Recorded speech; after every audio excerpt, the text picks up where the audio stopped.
Major Mando Season 2 spoilers. Major Mando Season 2 spoilers. Please do not watch if you haven't watched Mando Season 2. The entire video will be spoiling Season 2. Hey guys, what's up? It's me, the Gaming Spinosaurus, here with another epic video. Today, we are going to be reviewing Season 2 of The Mandalorian, episode by episode. We will also be being joined by Effens later, you know, my good friend Josh. Yeah. So let's just get right into the video.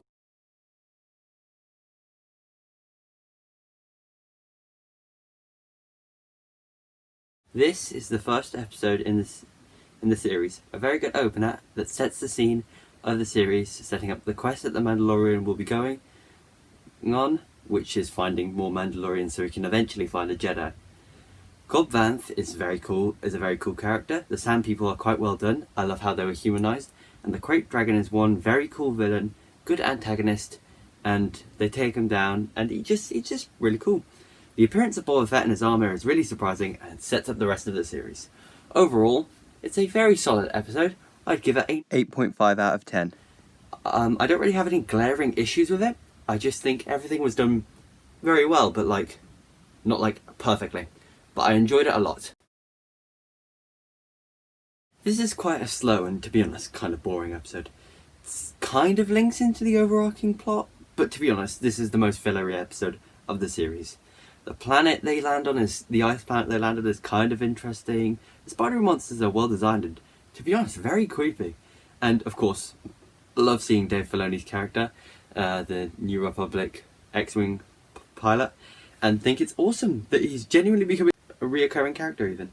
Overall, not the best episode, but it's not exactly terrible. So I'd give it a rating of 6.5. It's not bad, but it's not very good either. Honestly, this episode was amazing. The fact we actually got to see Bo Katan in live action was incredible, and the fleshing out of the Empire was great. Man, that line, "Long live the Empire," will permanently stick with me.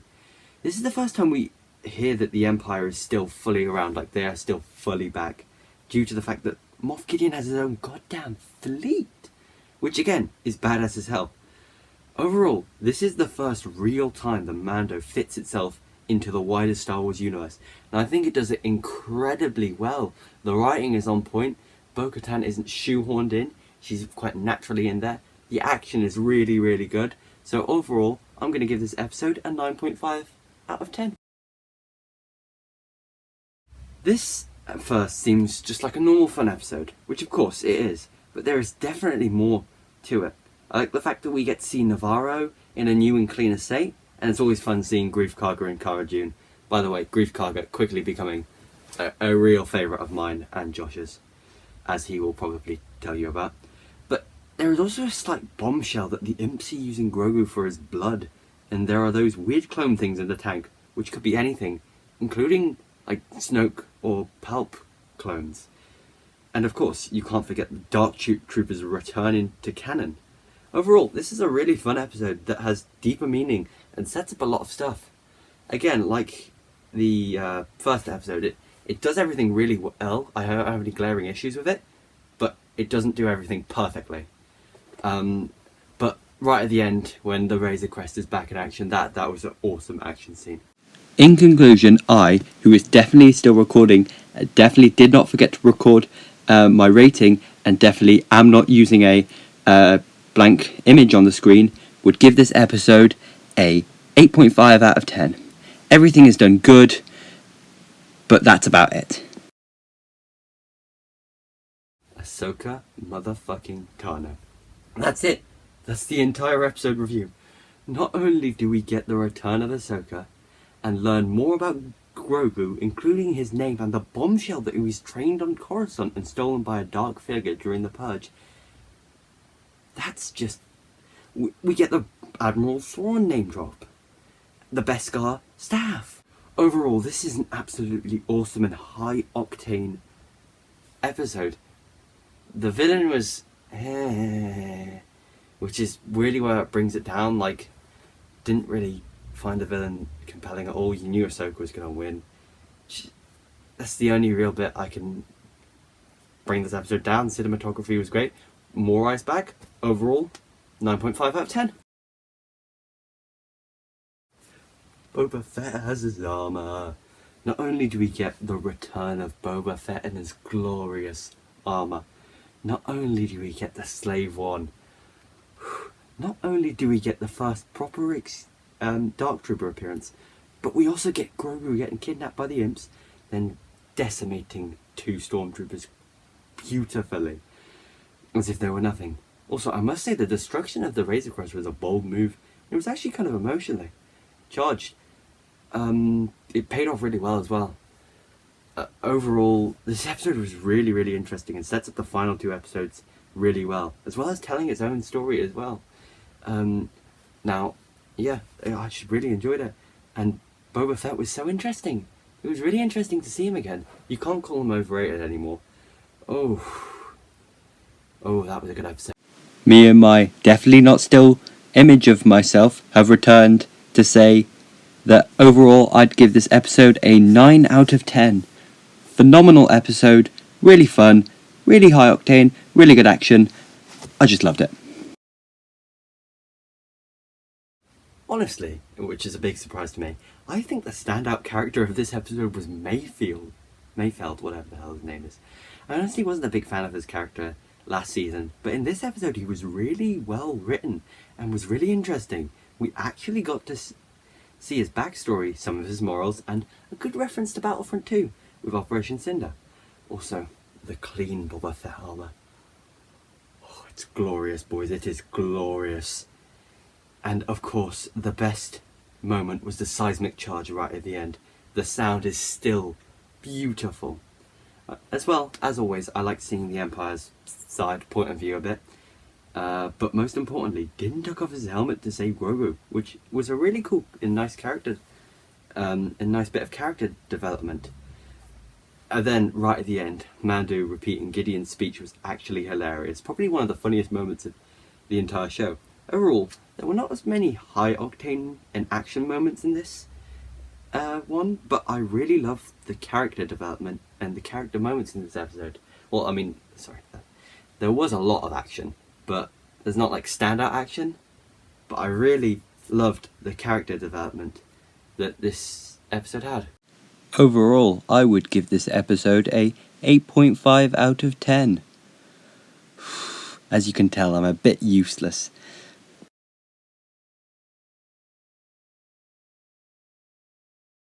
Alright, welcome lads, welcome to, the Gaming Spinosaurus 99 channel. Jack has asked me to feature in to explain my opinions on The Mandalorian. Yeah, basically I'm here to sum up my opinions on the episodes from Chapter 9 up to Chapter 15, because Chapter 16 isn't out yet. I think Chapter 9, or I'll call it Episode 1, because it's Episode 1 of Season 2, I think it was good. It was entertaining. I quite like the Tusken Raider aspect, it showed us a bit more about them. And obviously the reveal of Boba Fett at the end.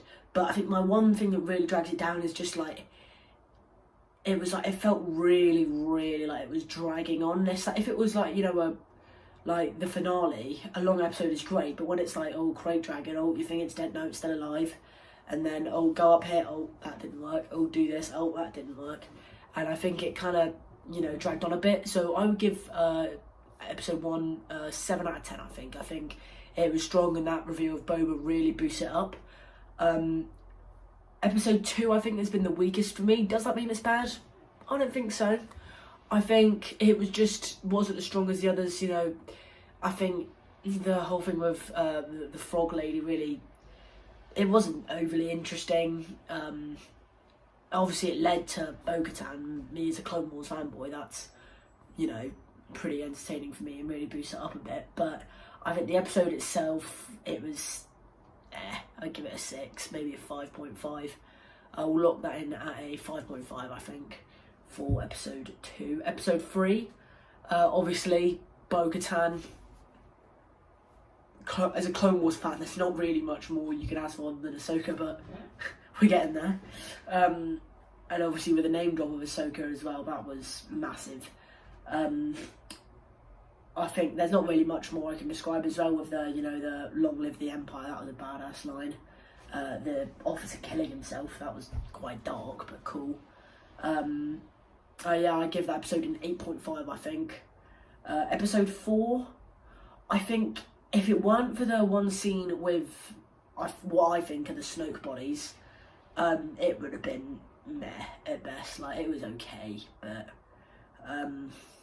yeah, it was that. But I think because of the lab thing, that takes it up to a 7.5, I think. Just above the first episode, but not as good as the third. The fifth one, 9.5, before I even say anything. Ahsoka Tano, white lightsabers. I hate Rebels, but even I'd say I am, excited for the, the Thrawn name drop. That was quite big. As well, theories that Morgan Elsbeth was a Night Sister. I'm not really. I'm impartial, really. I don't see why it couldn't be true, but then at the same time, it could just be a rumour, because I know the story behind it was that the person who did the actress's makeup said she was a Night Sister, but that could just be a rumour she made for clout. But who knows? Yeah, so 9.5, because just Ahsoka white lightsabers and Thrawn, really. Not really much more you can ask for. Well, there is a little bit, obviously, because 0.5, but I don't know if any episode is actually going to get that so in my ratings, because it has to be just completely perfect. But speaking of being nearly perfect, Chapter 6, because me and Jack both thought that we wouldn't see Boba again for the rest of the Mandalorian and that he'd be in his own separate thing. I just remember seeing the Slave One go by, and I was like, oh my god. And then obviously Boba and the Django name drops as well, and confirming that they are actually Mandalorians. Obviously, though, being entitled The Tragedy, whether or not it was the tragedy that Grogu got captured or the Razor Crest, I think it's a bit of both. I was very surprised to see the Razor Crest go, but it did. It was very bold, I think, and brave, because the merchandising money, like, sell it bang, the money's gone. But yeah, brave, and that means you get to see more of the Slave One. I didn't rate it. I'm going to give that a 9.5 as well. I really liked episode 6. Actually, I'm going to give it a 9. It wasn't quite as good as 5, but still very good. Very, very good. And then episode 7, Migs Mayfeld. He was an alright character in season 1, but I think this really made him into actually one of, I think, my favourite, semi-important characters. Like, I think he did it, along with, Arc Trooper Jesse and the other clones. I think they'll always be my favourites, but I think Migs Mayfeld is definitely up there because of his backstory, and then he's also quite cool, and I'm pretty sure he's played by a comedian as well, so can't complain. And then obviously Din Djarin taking off his helmet to save the child. I thought that was incredible, really. I remember I was quite surprised. So yeah, you gotta appreciate that, and I think that takes that to an 8.5. I think I'll give that an 8.5 as well. So yeah, that's my ratings of The Mandalorian season 2. Be sure to like Jack's video, because knowing him, I'm sure he spent a long time working on it.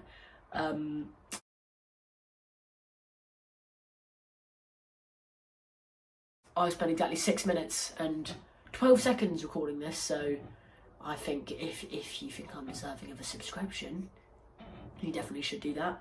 But yeah, that's it from me. Like and subscribe to Gaming Spinosaurus 99. I'll see you in if the reaction thing hasn't already happened, I'll see you in the reaction thing.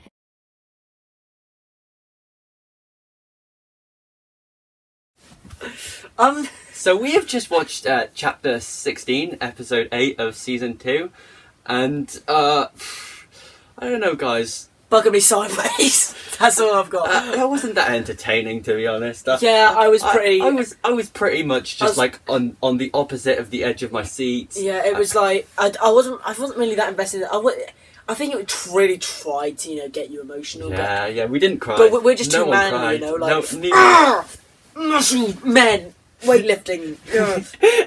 We were of course joking. That was literally easily the best episode of The Mandalorian. You couldn't see it, but I got Jack to go off screen. He was crying. I was crying. We both were. It's great for me because I've got this mask. You can't see. Yeah. I wasn't crying, guys. Jack's like, dude, you're so weak. It was like, you know the meme where it's like it's the guy crying behind that mask. Yeah, it's me. That's like you. That's you. But basically, that was possibly one of the greatest pieces of Star Wars media that has ever been put out. Easily best of I think it Mandalorian. rivals Barrock. That's Clone Wars rivals, hair. rivals and I grew up with Barrock. Clone Wars. That rivals and Barrock. That is easily on the same level. Like that was. Okay, let's break down what happened. Firstly, you got Boba Fett being badass as hell. Yeah. As always. Slave 1. That end credit scene with Boba Fett setting up a Boba Fett show, which is what everyone thought, and I welcome with open arms Boba Fett 100%. becoming like a bounty hunting god. Yeah. I'd love to see that. Secondly, we got Dark Troopers. Dark Troopers were badass. Yeah. I quite like them. I don't think they were hyped up too much. I think if they were hyped up some more, they would have been a bit disappointing. I think as well, you know when they all got sent into space, I think everyone knew that, wasn't it? Yeah, I think if it ended there, that would have been disappointing, but they came back. We got Moff Gideon. Moff Gideon was a great villain. He was really compelling. When he almost shot himself, that was really cool. Because I thought he was going to do it. I thought they had gone right. We've seen how much people like the Duel of the Fates concept. Yeah. With Hux killing himself with his lightsaber. Yeah. Let's kind of like have something like that, because if he wasn't stopped, trigger pull, dead. That would have been an incredibly satisfying. I'm thinking about. I think if Moff Gideon's going to die, it's like that. Who else is there? We got Luke. We'll leave that till the end. We got Bo Katan. Bo Katan was really cool. Mando is now the rightful owner of the Darksaber. We know there's a season 3 coming. My personal theory is that season 3 will be focusing on the return of Mandalore to Mandalorians from the Empire. I quite like the character dynamics in I think they just all had really good chemistry. Yeah. And as well, Moff Gideon, when he's there with the Darksaber with Baby Yoda, or Grogu, he just knew everything.